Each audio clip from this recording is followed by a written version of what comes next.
Namo Bhagavate Vasudevaya.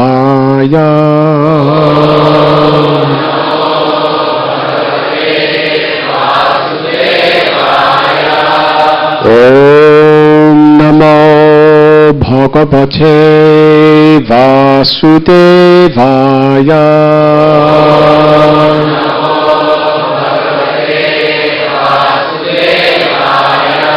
Om Namo Bhagavate Vasudevaya.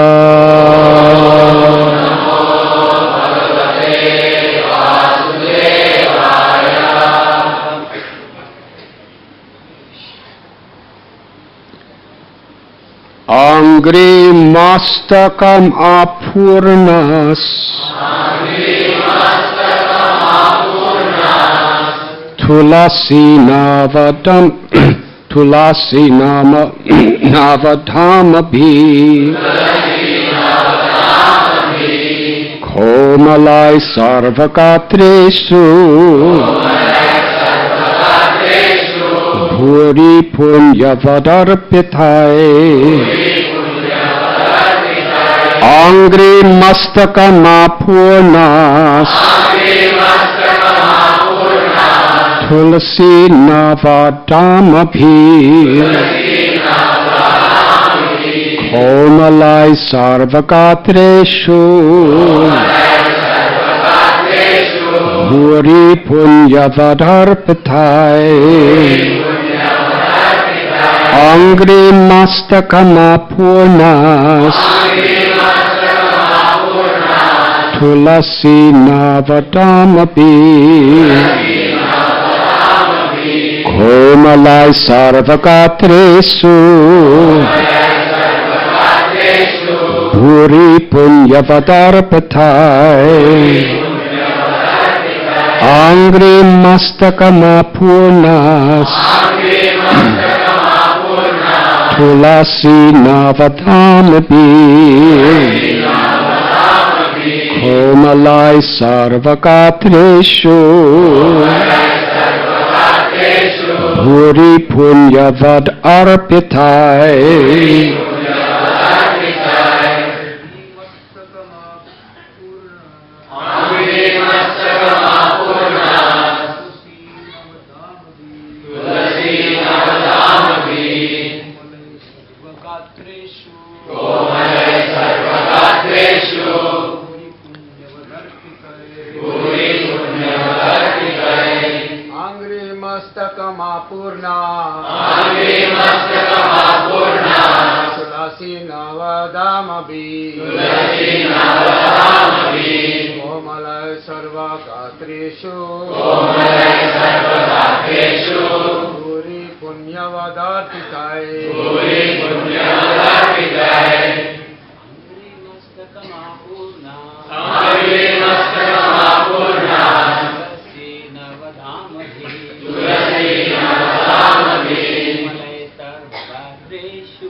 Ladies.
Angri Mastakam,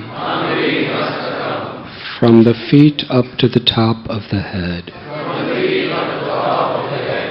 apurna, fully decorated. Tulasi Nava Dhamabhi, with garlands of fresh tulsi leaves. Komalai, tender, soft. Sarvagатreshu, on all the limbs of the body. Bhuri punyavat arpitai,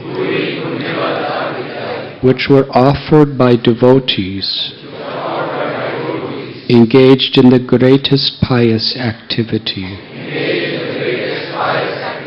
worshipping the Supreme Lord by hearing, chanting, and so on.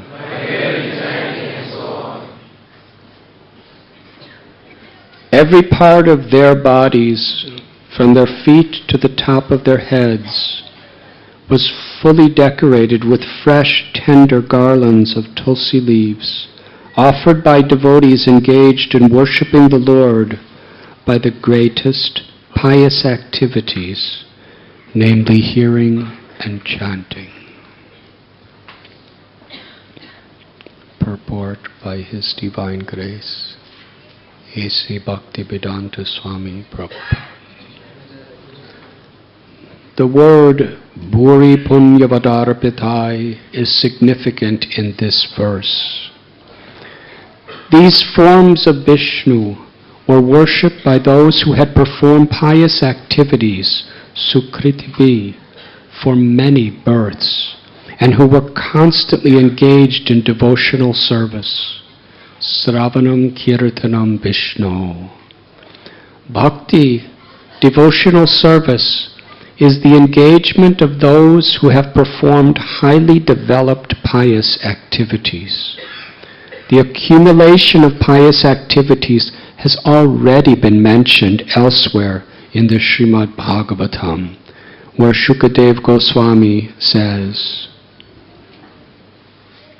Itam satam brahma sukhanubhutya dasyam kathanam paradaivatena maya shitanam naratarakena sakam vicharu kritapunya punja. For those who are engaged in self-realization, appreciating the Brahman effulgence of the Lord, and those engaged in devotional service, accepting the Supreme Personality of Godhead as Master, as well as those who are under the clutches of Maya, thinking the Lord an ordinary person, cannot understand that certain exalted personalities, after accumulating volumes of pious activities, are now playing with the Lord in friendship as cowherd boys. In our Krishna Balaram temple in Vrindavan, there is a tamal tree that covers an entire corner of the courtyard. Before there was a temple, the tree was lying neglected, but now it has developed very luxuriantly, covering the whole corner of the courtyard. This is a sign of Bhuri Punya.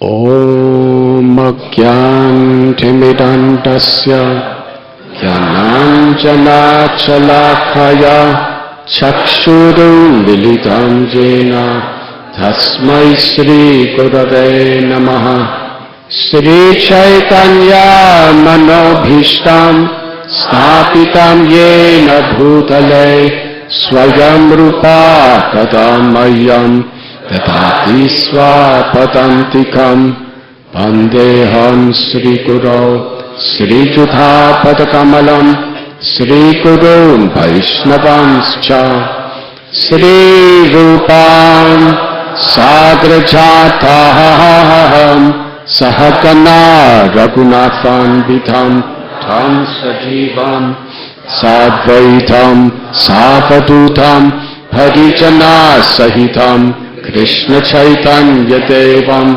Sri Radha Krishna Padam Sahakana Lalita Sri Vishakambitanscha He Krishna Karuna Sindhu Dinabandhu Jagatpate Kotesha Gopika Kanta Radha Kanta Namostate Tapta Kanchana Gaudangi Radhe Vrindavaneshwari Vrishabhanu Sate Devi Pranamami Hari Priye Vanshat Kalpatarubhyascha Kripa Sindhubhya Evacha Patithanam Bhavanebhyo Vaishnavebhyo Namo Namaha Sri Krishna Chaitanya Prabhu Nityananda Sri Advaita Gadadhar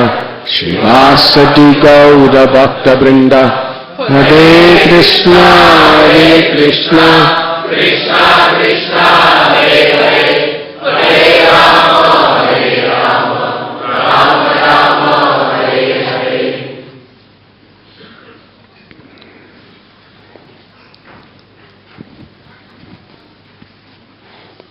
Today we are reading from Srimad Bhagavatam, Canto 10, Chapter 13, entitled Brahma Stealing the Boys' Calves.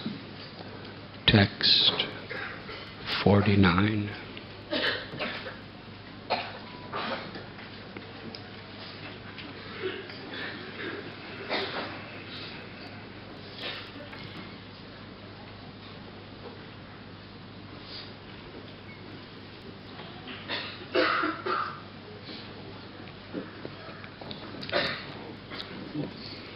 Lord, Brahma,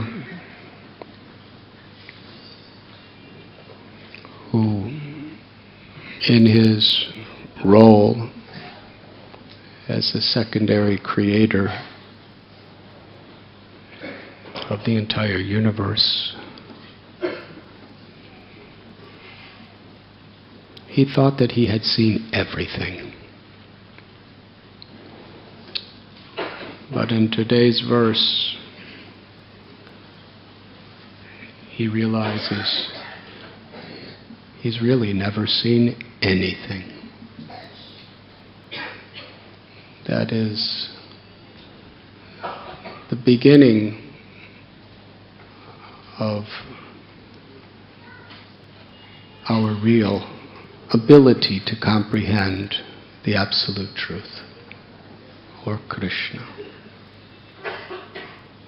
As long as we think that we know something, we are limited by that conception. But in spiritual matters, the more we know, the more we understand how much we do not know.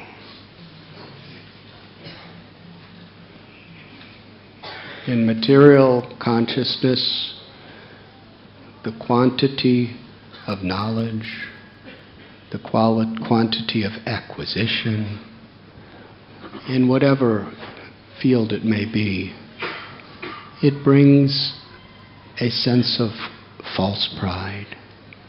It infatuates the ahankar, the ego. We think, I have this much, I have more than you. And when we think we have more than someone, we naturally become arrogant.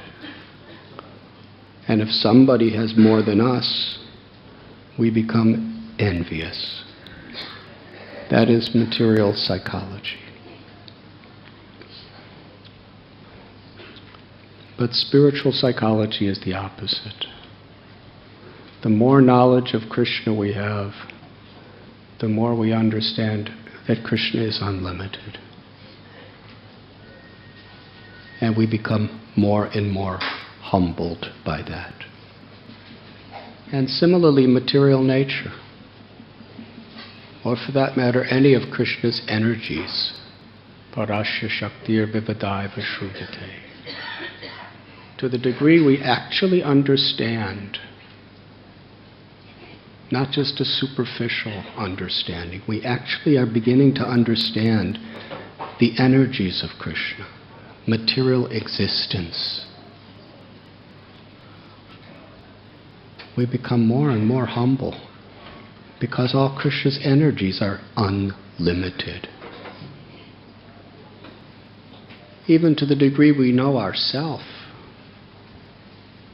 the Atma, the soul, according to the Upanishads, when it's within this material world, it takes on the size of 1/10,000th the size of a tip of a single hair. Now after class, if you want, you could analyze the tip of a hair.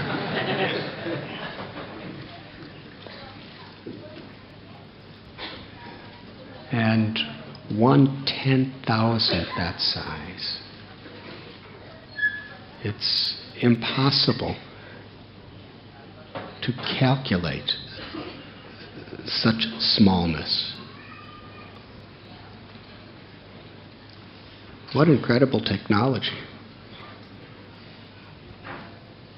It's like these days, technology is trying to make things very small. They're always trying to make their cellular phones smaller and thinner and smaller and thinner. And these little machines this big could contain 50,000 songs.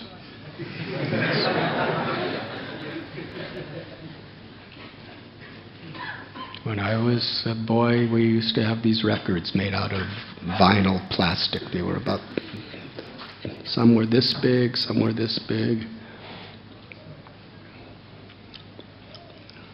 And you had to have big shelves to keep us. Just 100 such records took a big 50,000. Your whole house would be covered.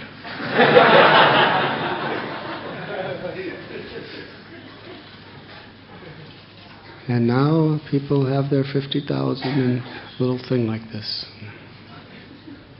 So this is considered advanced technology, to put a lot of things in some little space. Even in my little life, computers, they were practically unheard of. One computer would take up at least a full room of a house. And now, the little children are carrying them in their lunchbox. And they have about 1,000 times more information than they used to have in that big room. And they work faster too.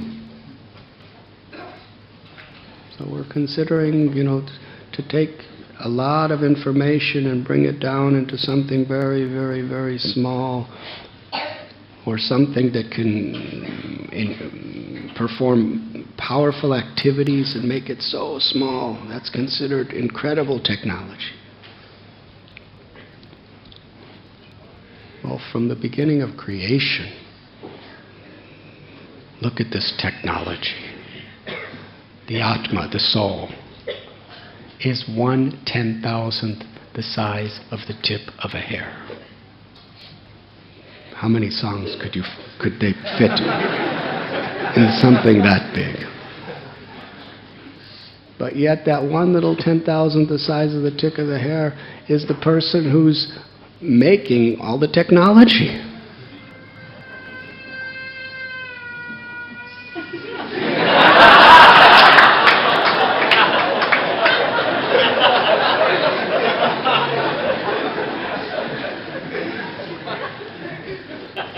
Even that sound was coming from something 1/10,000. Building, these little jivas are building skyscrapers, building cities, building computers, building technology, and those little jivas are the ones who sing every one of those 50,000 songs. And it's within this body. It can see and can hear and can taste and can smell and can love and can touch, can feel. You see, the technology that we create has no feeling. It could do things, but it can't. No technology of matter has the power to love, has the power to feel. But this technology of the Atma could feel, could love, and could activate the entire material energy.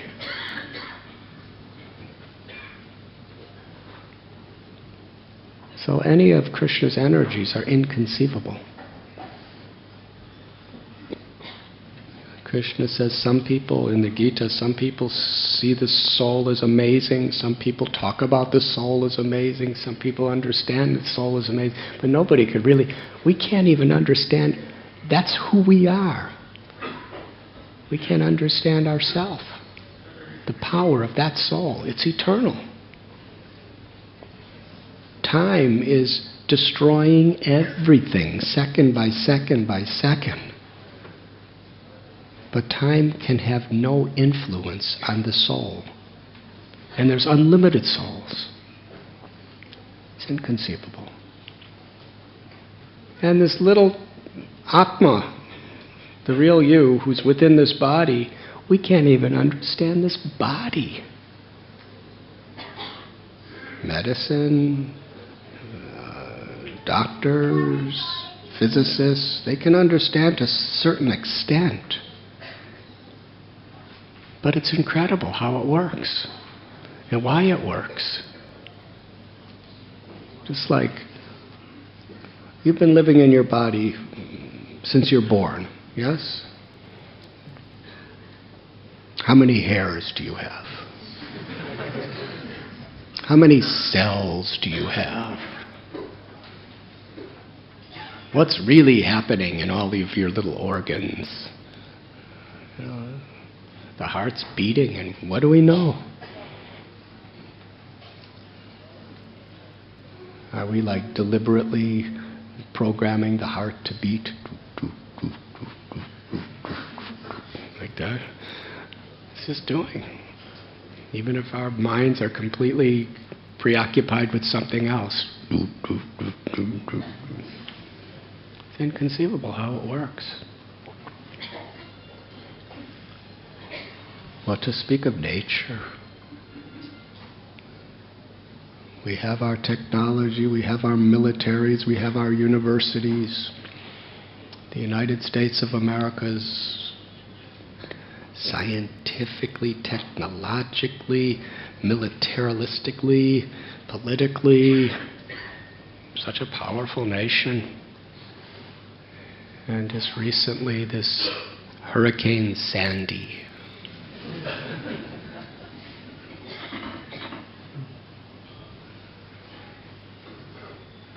She's coming from the tropics, and she happened to meet a winter storm. Maybe, I don't know if he was male or female.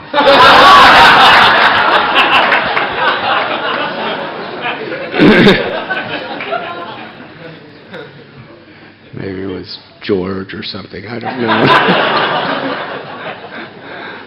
Sandy and this other storm, they met. So you have a tropical storm and a winter storm merging together. It's very rare. And what does America do? All their nuclear arsenal was of no value. All their bombs and their weapons were no value. All they learned in colleges, the greatest pundits and scholars in the greatest universities in the world, and the most powerful politicians, all they could do is tell everyone, get out. That's all they can do. Get out. There's nothing we could do. And so many tens and billions of dollars worth of damage.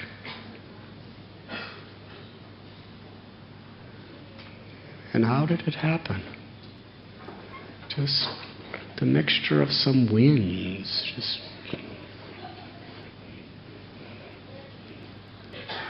material nature is inconceivable.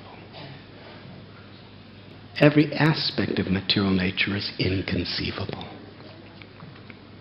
Everything in creation, if we analyze it honestly, is inconceivable to the human intelligence. But when we see things on a very, very superficial level, the more we know about something, the more we think we know. But if we're actually understanding it properly, the more we know, the more we understand we don't know. And we become humble.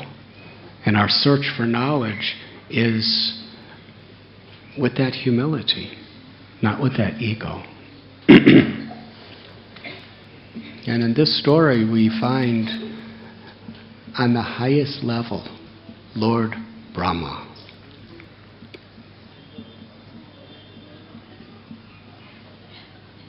Sometimes we think because we get old, we're getting wise.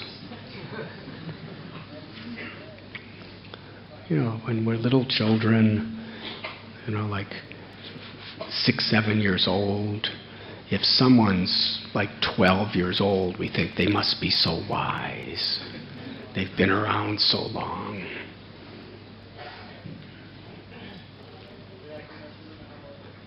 And as we get older and older, we get in our 50s and our 60s and our 70s and our 80s and maybe our 90s and then in our hundreds. But usually by that time, you don't know anything much. But experience does bring wisdom if we have, you know, a proper disposition. It could perpetuate ignorance too. But here we find Lord Brahma.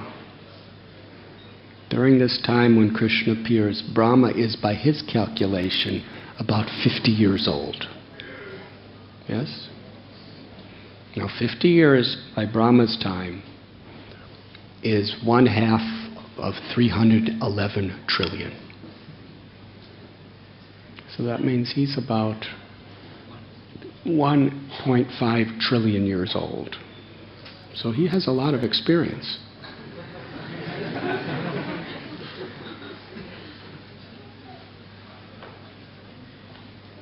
And he's a guru. And he's father for so many. And obviously he thinks, I've seen everything.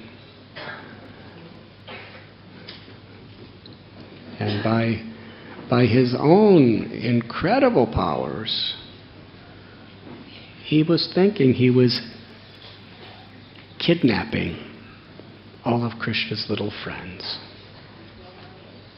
and his little calves. He put them to sleep in a cave. They were sleeping.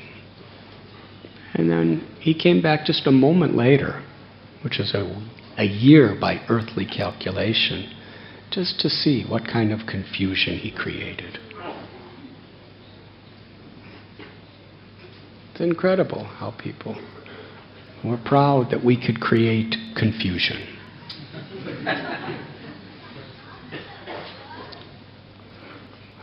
I was speaking to somebody and they went to a restaurant with this one lady. She was an elderly lady. And the person who brings the food, she kept saying, "This is cold, heat it up. This doesn't have enough of this spice, bring more of this spice." And he kept doing that. And somebody at the table said, "Why do you keep, making the waitress go back and forth and back and forth?" And she said, "Because I'm getting old and I want to exert my authority." I can't do it anywhere else. So you see, people like to feel like they have some influence in some small way, in some big way. So Brahma, he came to see what influence he created.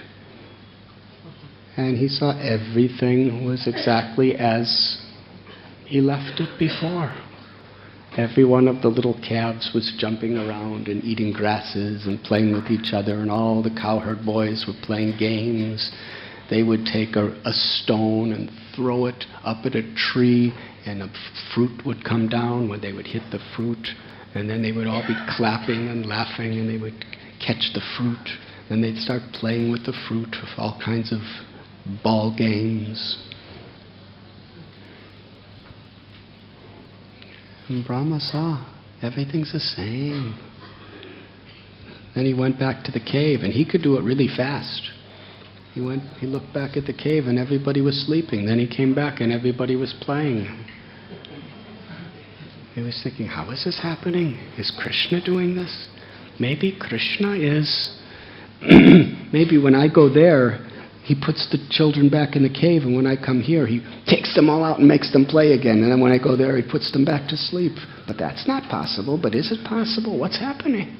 And he started speculating in so many ways. How are they here and how are they there? Are there two sets? If there are two sets of children, how did that come about? And which are the real ones and which are the false ones? And when he came to the culmination of not understanding what's going on, we come to today's verse. Every one of the children become Narayan, the form of Vishnu. Every calf, all these little, sweet little jumping calves, he sees, they all become Lord Vishnu, the absolute truth, the cause of all causes. And the description is given. They have beautiful helmets, ornaments, holding the conch shell, the club, the disc, the lotus flower. And if that's not enough, they're so beautiful.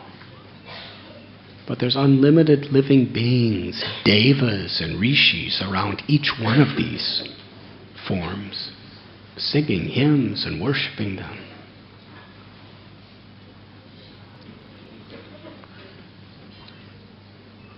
So this is the beginning of Brahma's real awakening in this story. He's understanding how much I do not know.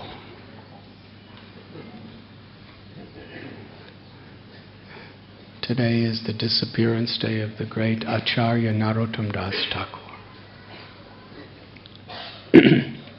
And he is such an example of this principle. We could speak for hours and days and weeks and months and years and decades and centuries and millenniums and yugas about great saints like Narottam Das Thakur.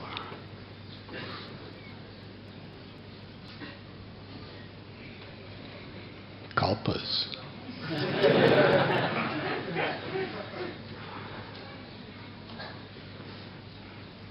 But here he was, and when we study his songs, he was just revealing the deepest spiritual emotions,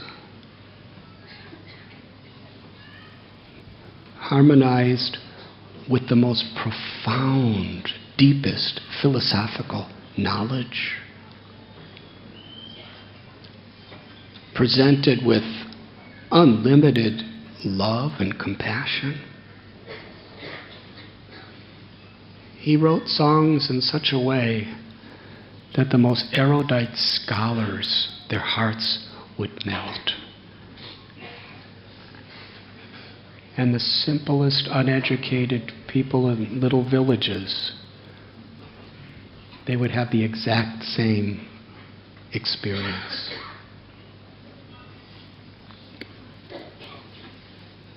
there was the greatest scholar of the time. His name was Ganga Narayan Chakravarti. He was a Brahmin from a very high society of knowledge. Such people don't exist in today's world. He was so thoroughly pious.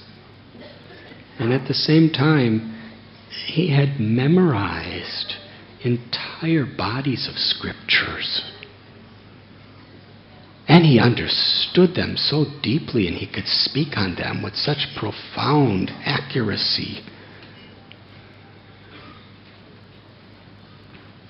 He was celebrated by the whole Brahmin community as the greatest of the scholars and of the highest birth. And meanwhile, Narottam Das Thakur, he was born in a Kayastha family, which was considered by many to be like a Shudra. So he was of a lower birth. And many people in the Brahmin community seriously resented that a person of such a low class could be teaching such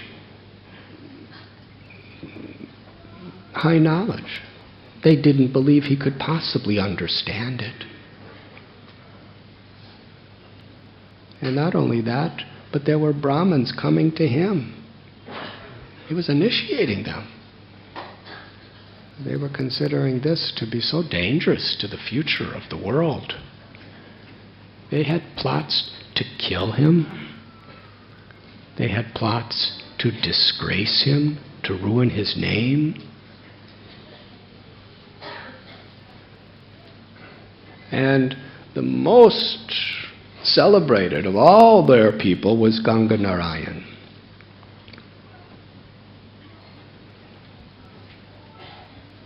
So Ganga Narayan heard about these two little children. What was Hari Ram and Ram Krishna and Hari Ram, and how they were sons of a very, very great Brahmin himself. And their father, for the Durga Puja, sent the sons to buy a whole herd of little goats to come back, bring home, and then every day they would sacrifice those goats to the goddess. So they had their goats, they were herding them, and Narottam Das Thakur was with Ramchandra Kaviraj. And they were just talking philosophy to themselves in such a way that the children could hear them. And the children were really fascinated by this, so they came and started asking questions, and Narottam Das Thakur and Ramchandra Kaviraj spoke to them about bhakti, about seeing Krishna in our own hearts and seeing a part of Krishna in the heart of every living being. And they were speaking with such beautiful philosophy that the children were not only charmed by what they heard, but they just had never seen such wonderful, beautiful, compassionate people as these two men. So they let all their goats free. And then they came back to Narottam's Keturi Gram in his temple, and they studied under him for some time. And then they took initiation one took initiation from Ramchandra Kaviraj, the other took initiation from Narottam Das Thakur.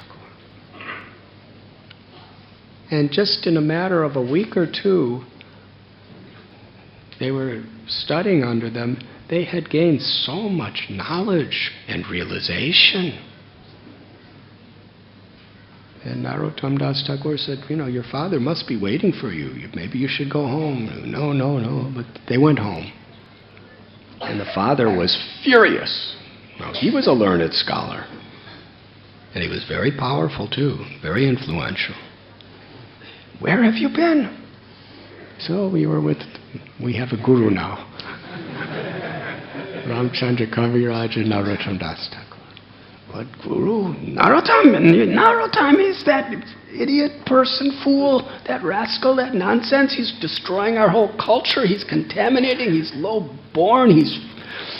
You took initiation from him. This is a disgrace to our entire family. You will go to hell for this.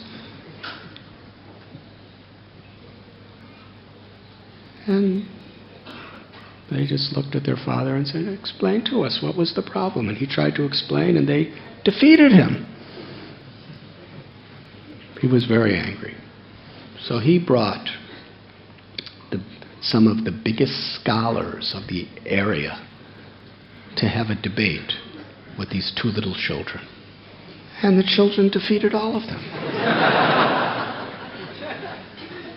This was becoming desperate. This was for him, this was like a national emergency. So he called for the greatest Brahmin scholar, I think his name was Murari or something. He called him from Mithila. This man was an undefeated Digvijaya, expert at debate. He traveled all around conquering people. And the little children, they defeated him. By this time, the father was on the verge of committing suicide. He was so frustrated. But their uncle secretly went to get initiated by Narottam. Actually, the uncle asked them to initiate him. Meanwhile, as this was happening, Ganga Narayan Chakravarti, from a distance, he was watching all this happening. Who is this Narottam Das Thakur? I'm hearing nothing but blasphemous, horrible, terrible things against him. There's so many accusations about him that this community is creating. But just by living with him for a few days, these two little children,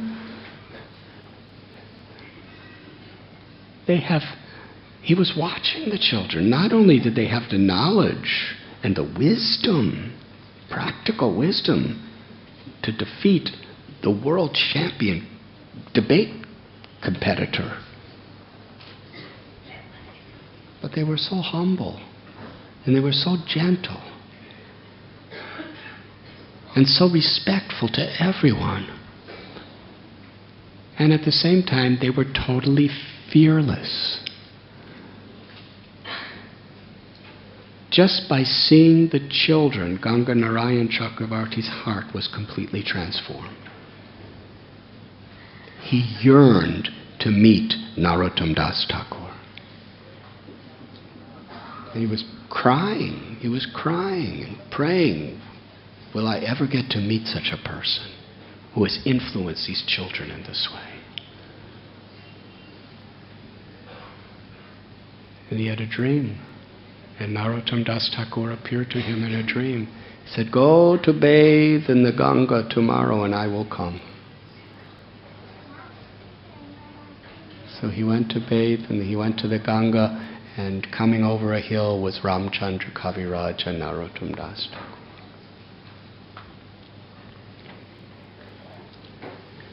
And he took initiation. He became one of his most loyal, humble, dedicated followers for the rest of his life.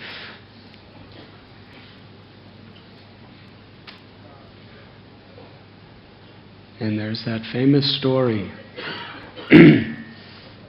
of there was a king. I think his name is Narasingha Raj. And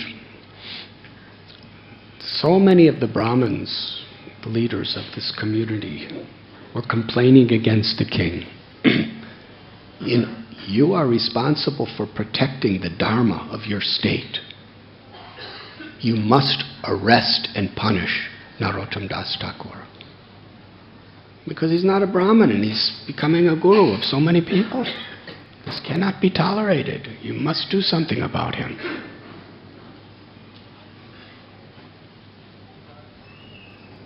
So the king, he said, well, why don't we invite him to our kingdom and you can have a debate with him. You can bring the biggest, best scholars to a debate with him, and he will, and if he wins, then you have to accept him. And if you win, then I'll have to punish him. So they said, yes, of course. And they called this Rup Kaviraj, who was really a powerful person. And Narottam Das Thakur got this invitation, and Ganga Narayan Chakravarti and Ramchandra Kaviraj, they were thinking, why should we waste our Guru Maharaj's time with all this? We should go settle this. So they made a plan. They disguised themselves. One was just wearing very simple clothes, just looked like a very simple little merchant. And they put a little cloth down on the ground on the side of the road. And one was selling clay pots, and the other was selling betel nuts. And they were just making clay pots and making betel nuts, making whatever you make with betel nuts. And then this royal procession. The king was there. All the great scholars, Rup Kaviraj, they were all there. And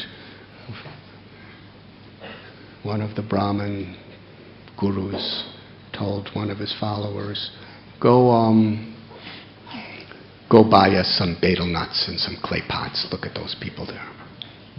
So their students were also very learned. They ran over and they asked, what are the price of the betel nuts? And these two men, they quoted the price in perfect Sanskrit. Now in Bengal in those days, only great Brahmins spoke Sanskrit. They asked, how do little merchants like you? They looked at him very egoistically, disdainfully. How useless merchants like you speak Sanskrit? And they started explaining how it's not a matter of how you're born, it's a matter of your quality. The Gita teaches guna karma, according to the nature of one's activities and the qualities one's possessed. It's not based on simply birth, of what our actual position and role is. So how do you know all these things?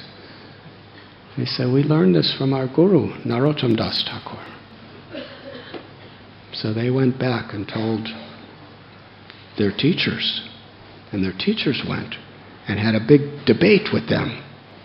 They started blaspheming Narottam Das Thakur in perfect Sanskrit. They completely defeated the teachers. They were absolutely silent. And the king was watching, and he told Rup Kaviraj, he said, if I were you, if this is what his betel nut selling disciples can do, they could completely defeat in argument with realization and wisdom even your greatest teachers. Soon their guru Narottam is going to come. I think we should just surrender to him.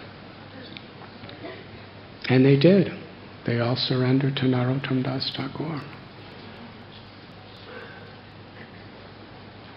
And when we read Narottam Das Thakur's songs, he's singing about how he has no love. He has no knowledge. Patita pavana hetu tava avatara mosamo patita prabhu napaibeya. He's singing about Lord Chaitanya, that you have come to deliver the most fallen people. And if you search the entire creation, you will not find anyone who is more unfortunate, who is more fallen than me. So therefore my claim should be first. You are Patita Pavana Avatar. You've descended to deliver the most fallen. I'm the most fallen. So please have mercy on me.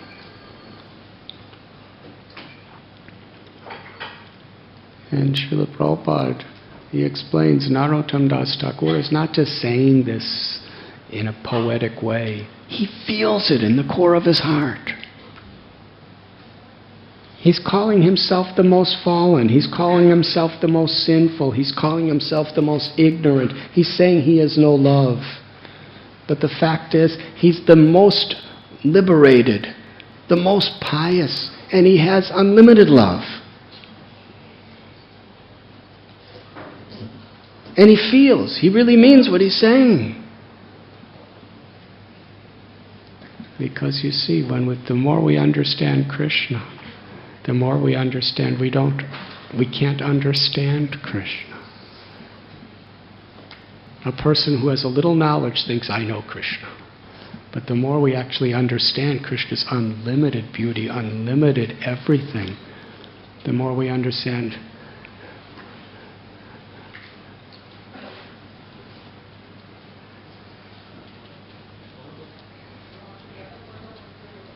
it's fathomless. The more we love Krishna, the more we we feel Krishna's love for us. And Krishna's love is absolutely unlimited. So to the degree we feel Krishna's incomprehensible, inconceivable, ever-increasing love, we naturally think we have no love. Now that's not a depressing thing. That's the most ecstatic thing. It's not that feeling you have no love means you don't have love. It means you have such unbelievable, unlimited, inconceivable love. But when you feel Krishna's love, we understand in comparison, I have nothing.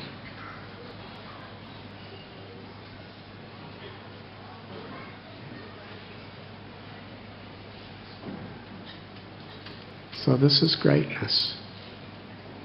A true person's greatness is revealed by their humility, because they actually know.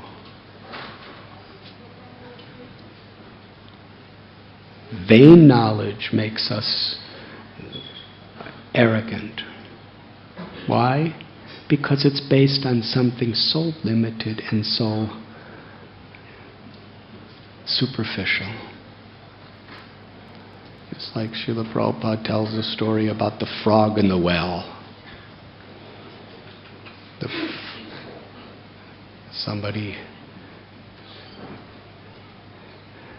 frog in the well meets somebody who has just come from the Atlantic Ocean. And the person says, "Oh, I have seen the Atlantic Ocean." And the frog says, "Is it as big as my well?" And he says, "I'm sorry, but it's much bigger, your well." He says, "How much? Twice as big?" "No, it's much bigger than 3 times as big." He can only calculate in terms of his experience with the well.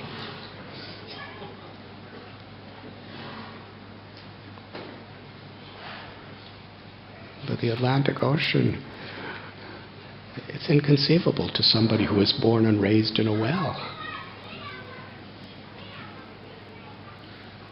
So he's trying to calculate everything according to the limited boundaries of his own experiences, intelligence. But when we break through those boundaries,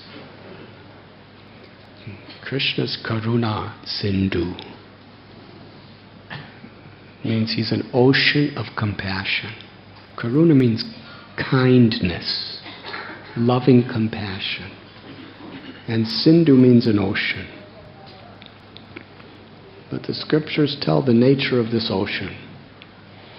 The ocean has no shores and has no bottom. Have you ever heard of an ocean like that? You can go down 100 trillion miles and still not reach the bottom of this ocean because it has no bottom. And you can't even say it has four sides because it has no shores. It's unlimited. It's everywhere. And even though it has no shores, an ocean of this world, you see, this is where inconceivable concept comes. The oceans in this world, they have their shores. That's a boundary. And when the ocean increases, then it goes over the boundary. Just like we have Mumbai, Chowpatty Beach. Yes? Chowpatty Beach is just 2 blocks from here. So that's the limit on this side.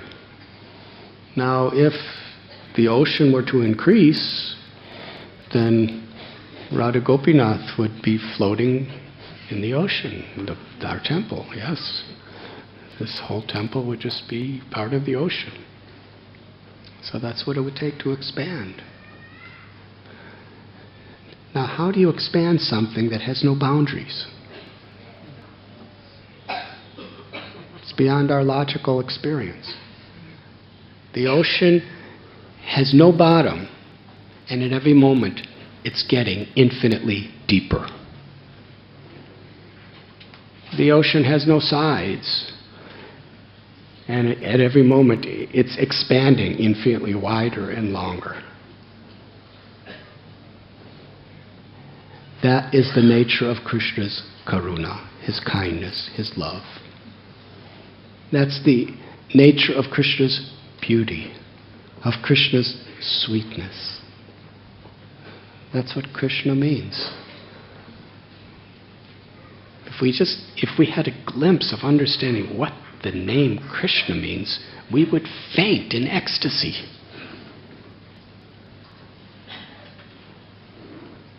Krishna means all attractive.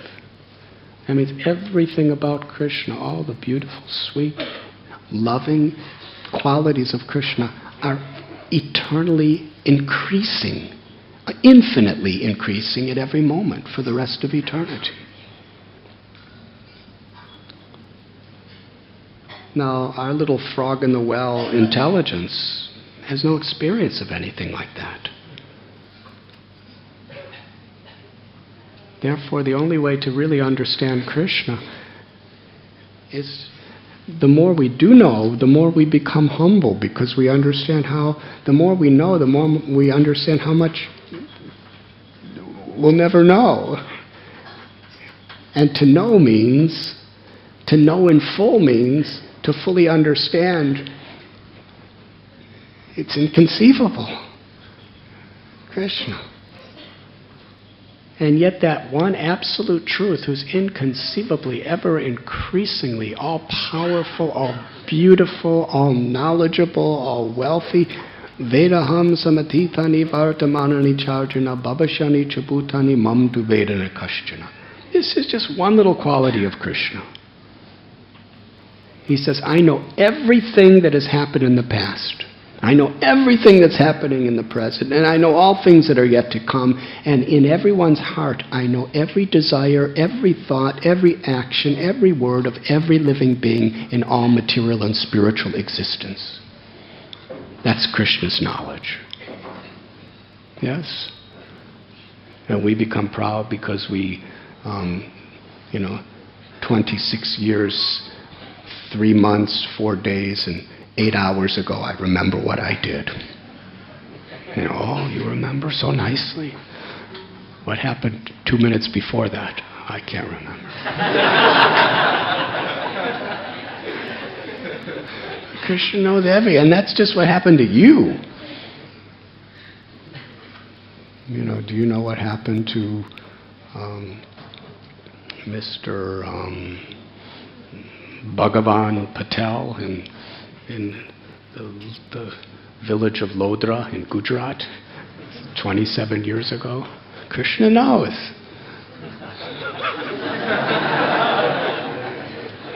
Krishna. This is knowledge of Krishna. Just one little fraction of his qualities. He knows everything.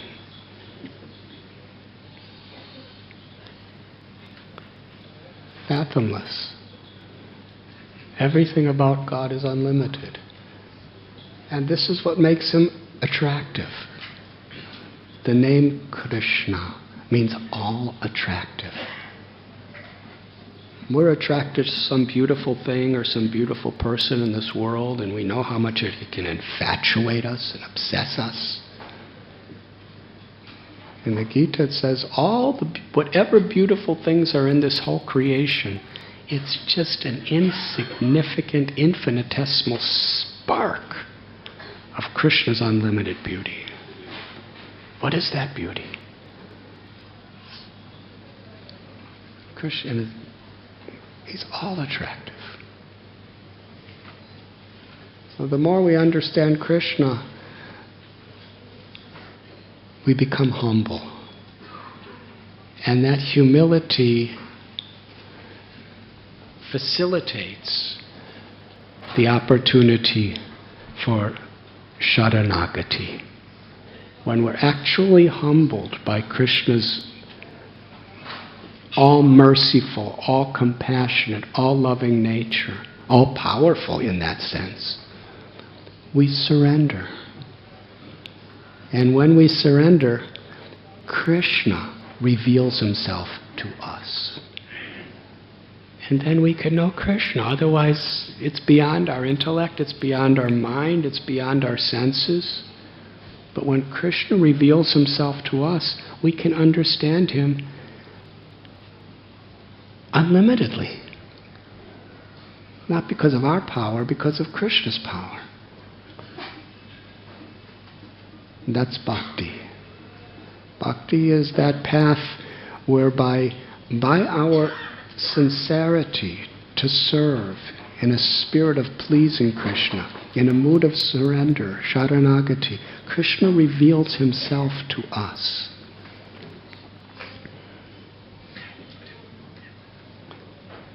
And then we can understand the unlimited.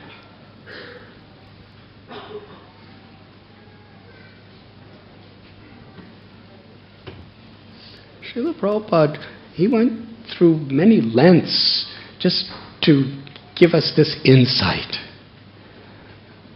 that we cannot understand the absolute spiritual power of the energy of God or God through material research. It only happens by grace. The power of grace. And you see, grace is not a matter of how much we know or where we're from or what we could do. Grace comes to us simply according to our sincerity, whoever we may be.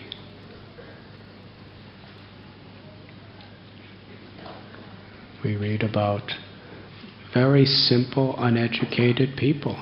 Kolavecha Sridhar. He was so poor. He had nothing materially, but he had infinite grace. He had so much grace that he had such pure love for Krishna, for Lord Chaitanya, that Lord Chaitanya was asking, I want to give you something. And Sridhar said, I don't want anything from you. You've already given me your love. I don't want anything else. And Lord Chaitanya was begging him, please ask for something. Sridhar said, I don't want anything. I'm happy. The Lord said, I'll give you, you're so poor, you're emaciated due to hunger, and you're wearing rags, and you're just living in a straw hut that leaks in the rainy season. I'll give you a beautiful palace. I don't want palace. I'll give you the cities of the great yogis. You could perform miracles.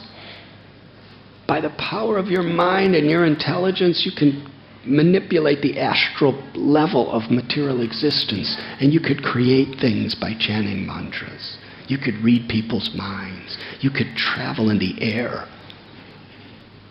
Anywhere. You could go to other planets by chanting a mantra. He said, I don't want mystic cities. That will just be a disturbance to me, having all these powers.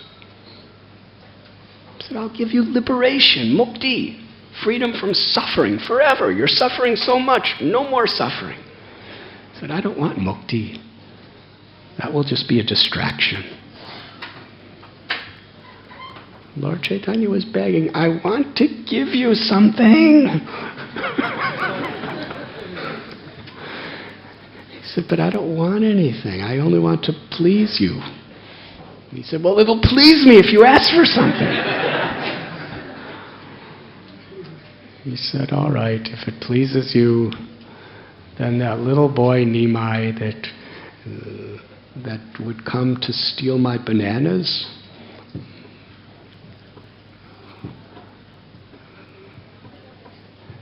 in my heart of heart, let me always be meditating on that beautiful form of Nimai coming to steal my bananas. That's all. Lord Chaitanya accepted. The unlimited is defeated by the simple love of a devotee.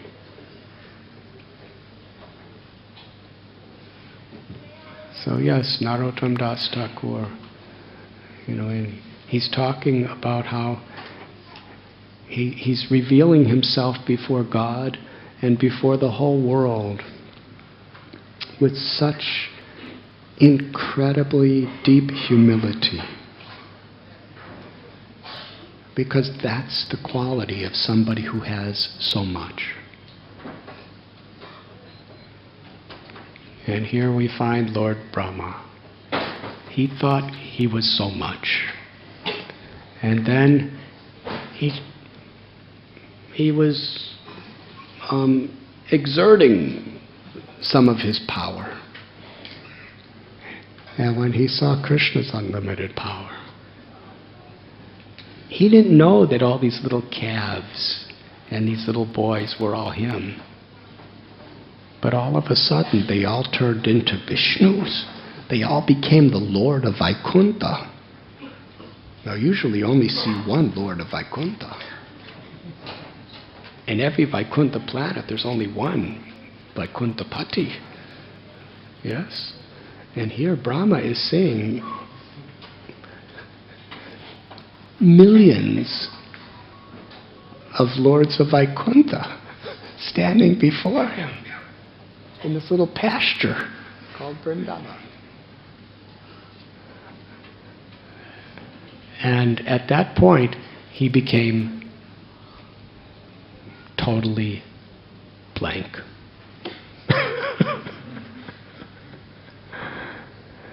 And then Krishna, at a certain point, after Brahma became totally blank, that means all of his knowledge, all of his abilities, he realized it was nothing. Then everything disappeared. And all that was left was little Gopal, little boy, just about between 5 and 6 years old at the time. And he's just, little Krishna is just all alone, looking for his cow, looking for his calves, and looking for his friends, and just sincerely just looking like, where are they? Where are they? And he had this little piece of yogurt, dahi, with some rice and fruit in it. 1 year before, that's what he was holding.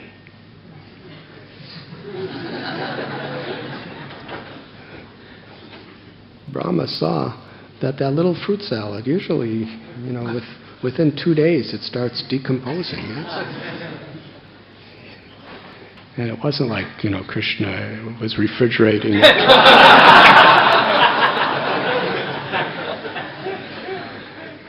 It was just like it was made the same day, a year later.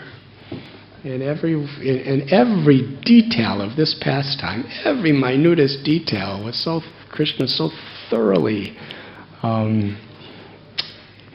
addressed everything possible. Sometimes we see that love is expressed in detail. It's like hospitality. It's the little tiny things that really conquer your heart. Cleanliness. When we actually look when our temple, every little detail is clean. Every little detail is so nicely arranged. That touches people's hearts.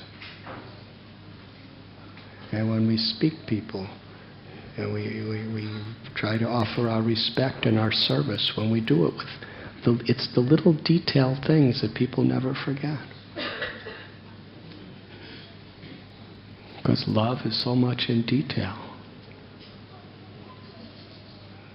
Sometimes mothers, they are very focused on the details. And fathers, we couldn't care less. That's usually what I see.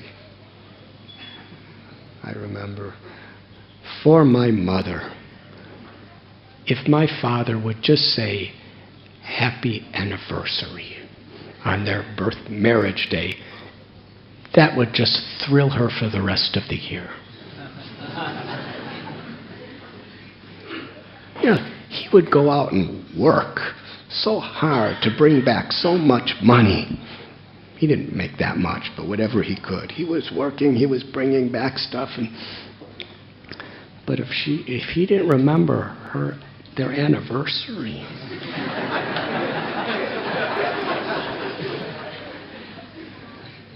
then, she was really like, there's something wrong. And the amazing thing, he never remembered their anniversary.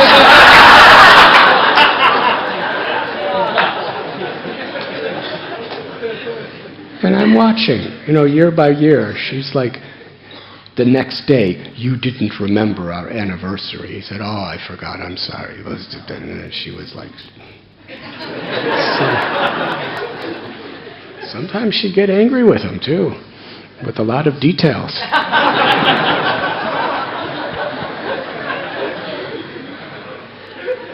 "You don't care, you don't this, you don't that." You think, "Oh." And I'd call my father.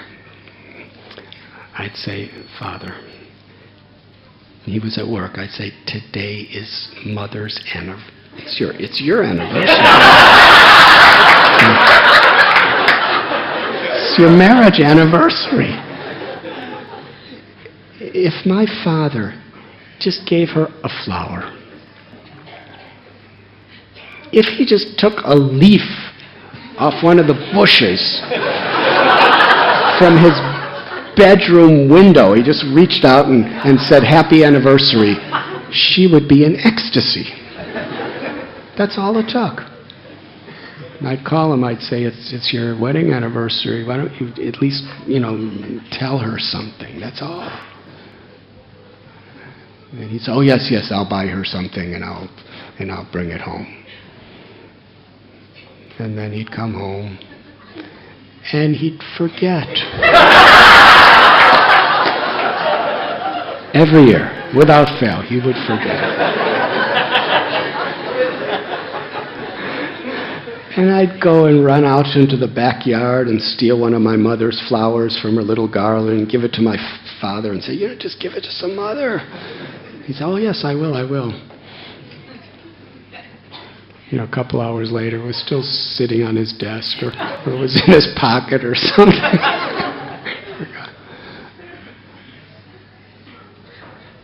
So, details, little details are very, very powerful ways of expressing our intention. And where does that come from? That comes from Radharani, our love for Krishna. When Radharani makes a garland for Krishna, it's not just like...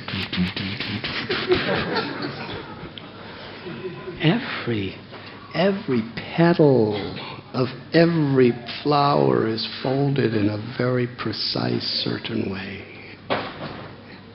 And Krishna sees every one of those little curled petals. Yes, that's love. So when Krishna bewildered Brahma, he did it with every possible detail. And Brahma was trying to analyze all these details. The yogurt's still fresh a year later. And every one of these boys, before they became Vishnus, every hair, how many hairs are on a calf? Every hair, and Brahma can observe these things, every hair on every calf was identical to the original calf.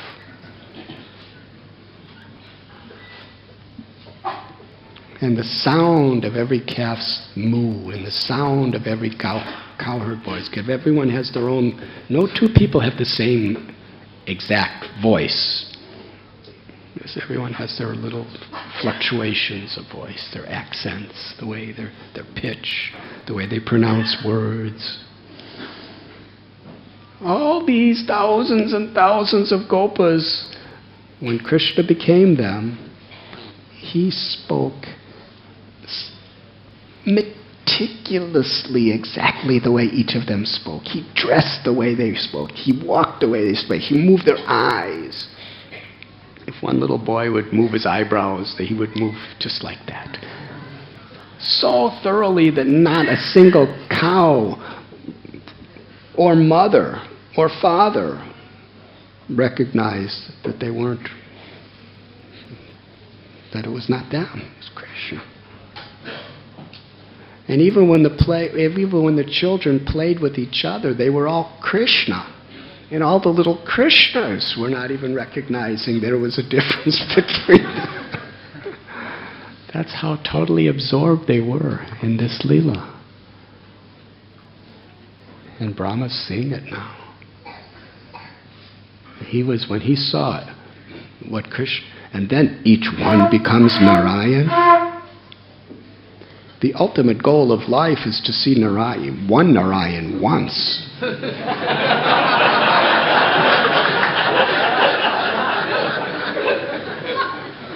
Brahma seeing millions of Narayans all at once.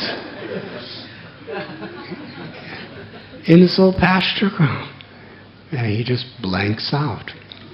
He realized, I don't know anything. And please understand, it's not that his not knowing anything was that he forgot everything he knew. He still knew everything he knew.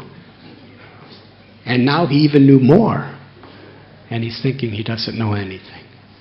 It's because he's getting a glimpse into Krishna.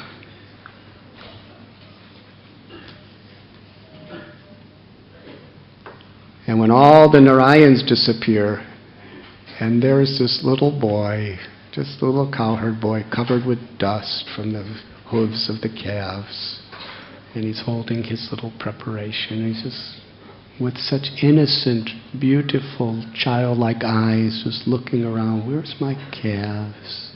Where's my friends? At that point, Sharanagati. Brahma totally surrendered his body, mind, words, heart, and life to this little cowherd boy. You are so sweet. You are the all-pervading, all-powerful, omnipresent, omniscient Parabrahman. And you're playing just like a little boy, just to reciprocate with our love. It was only at that point when Brahma humbled himself totally and surrendered that he could see Vrindavan. Before he was seeing but not seeing. Premanjana churita bhakti vilochanena, because we cannot see Krishna or Vrindavan or even the deity in the fullness of what we're seeing, unless our eyes are ornamented with prema, with love. In other words, when there's love, Krishna reveals himself to us. Sri Radha reveals herself to us. And Srila Prabhupada ends this purport with a very intimate paragraph. Because Srila Prabhupada is laying on what we call a deathbed. Of course, there is no death for a liberated soul, but his body was in his last days. And devotees were taking a dictaphone and putting it right up to his mouth, and he was speaking what we're reading today. And he writes, in our Krishna Balaram temple in Vrindavan, there is a tamal tree that covers an entire corner of the courtyard. Before there was a temple, the tree was lying neglected, but now it has developed very luxuriantly, covering the whole corner of the courtyard. This is a sign of Bhuri Punya. You see, when they were given that land, at the time, Raman Reti section of Vrindavan was kind of in the middle of nowhere. It was very far from the town of Vrindavan, relatively. I was living there before that land was given to Srila Prabhupada. And I would regularly go to Raman Reti. And the reason I'd go to Raman Reti is for complete seclusion. Because nobody was there. There were just monkeys and cows and parrots and peacocks all around. It was just beautiful pastures, beautiful forests, beautiful, soft, pleasing sand. And there were a few little ashrams there. I remember there was a Radha Ban Bihari ashram. And in that ashram, little children would put on plays about Krishna. Something like we saw last night at the Kirtan Mumbai, where the little children from Gopal's garden did a play on Damodar Leela. But in Vrindavan, these little Brijavasi children, they put on these plays. They practice for years. They're very elaborate. They're singing, they're dancing, they're speaking, there's dramas, they're dressed with beautiful costumes. And usually there'd be about 40 or 50 Brijabasis and Babajis and sadhus just sitting on the ground watching this drama in the middle of this vast forest and pasture. That was the only thing going on there. When Srila Prabhupada said we should get this land, the devotees were actually very resistant. They said, who's ever going to come here? It's so far from Vrindavan. Prabhupada said, no, we should. And it was just a field. Just a field. That's all. I used to walk through it. Nothing there, nothing around it. And Srila Prabhupada is remembering when he went to that field, there was this tamal tree that was it was totally neglected. I mean, most trees and forests are neglected, but this tamal tree was obviously very kind of old, and it was just hardly, there were hardly any leaves on it. It was kind of dying. And it was right in the middle of where the temple was supposed to be. And Srila Prabhupada gave a specific order. It was coming directly from him. He was very involved. He said, do not cut this tree. It was an old tree with no leaves or flowers or anything. It was just kind of hardly. He said, no. He said, we should build a temple around the tree. We can't take away a tree. So the courtyard, they had to build the courtyard in such a way to honor and respect that tree.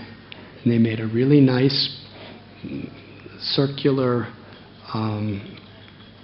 boundary to protect the little tree.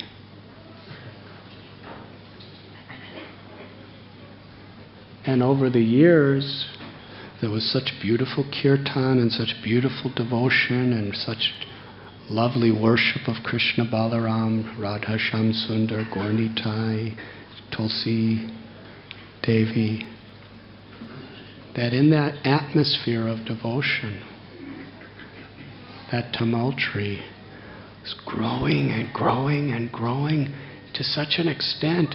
When they first had the temple built, there was just like a little branch with a few leaves, just coming out of this little boundary that they built around the tree in the courtyard. And when Prabhupada's writing this purport, about a third of the whole courtyard was covered with this tree.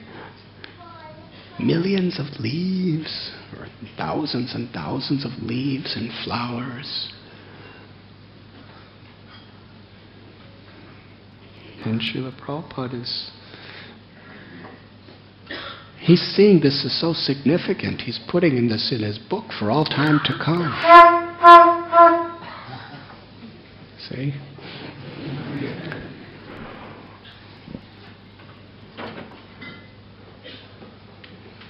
Because where there's devotion, there's growth. Because there was no one singing and chanting and performing devotional service, the tree was just a regular old tree kind of dying. But in that atmosphere, the tree flourished. And in the same way, that Bhakti Lata Bija, that creeper of devotion that's within our heart, if we're in an atmosphere where there's genuine devotion,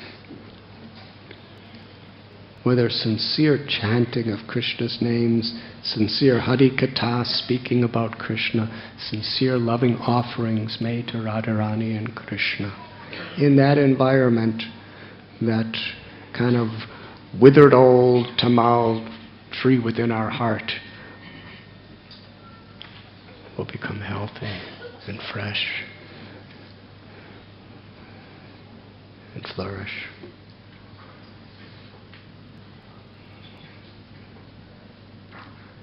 Thank you very much. Srila Prabhupada ki jai. Shri Radha Gopinath ki jai. Gaur Premanand.